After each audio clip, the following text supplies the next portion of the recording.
नमस्कार दोस्तों, मैं आपका दोस्त आपका साथी चंद्रजीत शर्मा। इस समय दिल्ली वालों के लिए एक बहुत बुरी खबर लेके आया हूं, क्योंकि उनके इस खबर से उनका सीधा सीधा सरोकार है। इस समय दिल्ली के अंदर या ये कहे पूरे भारत के अंदर ही त्योहारों का सीजन चल रहा है। लोग अपने घर में साफ सफाई कर रहे हैं और त्योहारों की तैयारियां कर रहे हैं। अपने घर को सजाने के लिए लगातार शॉपिंग कर रहे हैं, मार्केटों में जा रहे हैं, अपने घर में साफ सफाई का अभियान चला रहे हैं।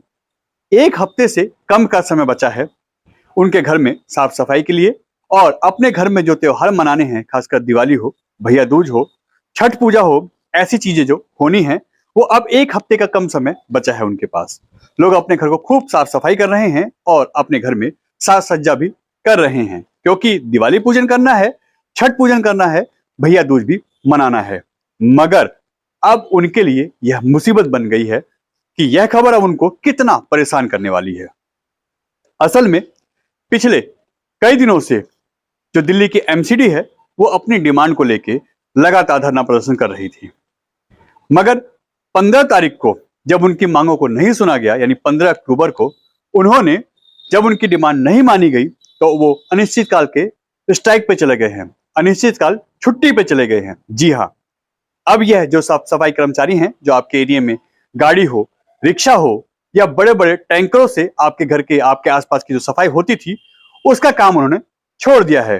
अब वो ये काम नहीं करेंगे जब तक उनकी मांगों को नहीं माना जाएगा, क्योंकि उन्होंने हर हथकंडे अपनाए, चाहे दिल्ली सरकार हो, चाहे एमसीडी के कोई भी अधिकारी हो, कोई भी नेता हो, सबके दरवाजे गए। मगर जब उनकी नहीं कोई सुन रहा था, तो उन्होंने यह 15 तारीख की शाम को स्ट्राइक का अनाउंस कर दिया। और खासकर उत्तर पूर्वी दिल्ली के जो सफाई कर्मचारी हैं, वो ज्यादा ही दुखी थे। इन सभी यानी पूरी दिल्ली के एमसीडी इस समय स्ट्राइक पे है, और अब आपके घर से जो साफ सफाई का कूड़ा निकलेगा, यह कहां जाएगा? यह आप लोग जो अपने घर में साफ सफाई करते थे, तो इसको लेके आप अपने एरिया में जो आपकी साफ सफाई की जगह थी, जहां ऐसे कूड़ेदान रखे थे, आप वहां डालते थे। आपके गली मोहल्ले के बाहर गाड़ियां आती थी, आप उसमें कूड़ा डालते थे। मगर अब यह लोग जब आपके दरवाजे नहीं आएंगे, उस चौक चौराहे पे नहीं आएंगे, तो यह कूड़ा कहां जाएगा? इस दिवाली के सीजन में, इस त्योहारों के सीजन में जब आप अपने घर में साफ सफाई करेंगे, तो यह कूड़ा सारा आपके गली, आपके मोहल्ले, आपके चौराहों पे ही पड़ा रहेगा, जिससे आपके एरिया में बदबू फैलेगी, गंदगी फैलेगी, बीमारियां फैलेंगी। और यह सब हुआ है इन लोगों की लापरवाही से, जो इनकी सुनता नहीं है। आखिर यह अपने परिवार का खर्चा कैसे चलाए? यह कब तक बिना सैलरी के काम करें?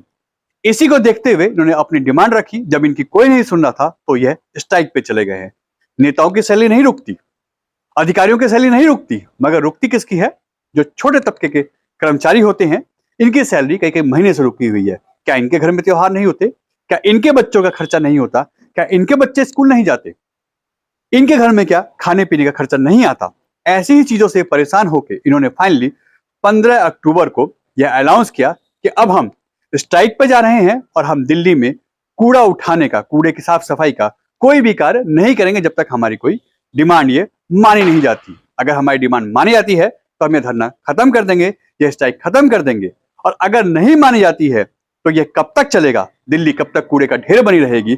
दिल्ली पे कूड़े की राजनीति हमेशा होती रहती है, चाहे वो कोई भी सरकारें हों। दिल्ली सरकार एमसीडी को कहती है, एमसीडी दिल्ली सरकार को कहती है, दोनों मिलके केंद्र सरकार को कहते हैं। मगर दिल्ली अगर सफाई के मामले में बात की जाए, तो सबसे फिसड्डी साबित होती है। हर बार वो फेल हो जाती है साफ सफाई में। और अब जब उसके सफाई कर्मचारी काम ही नहीं करेंगे, वो अपनी मांगों को लेकर अनिश्चितकाल स्ट्राइक पे चले गए हैं, तो सोचिए आपकी दिल्ली कितनी गंदगी से भर जाएगी, कितनी बदबू फैलेगी, कितनी बीमारियां फैलेंगी, और इसका जिम्मेदार कौन होगा? एन भारत टीवी, दिल्ली।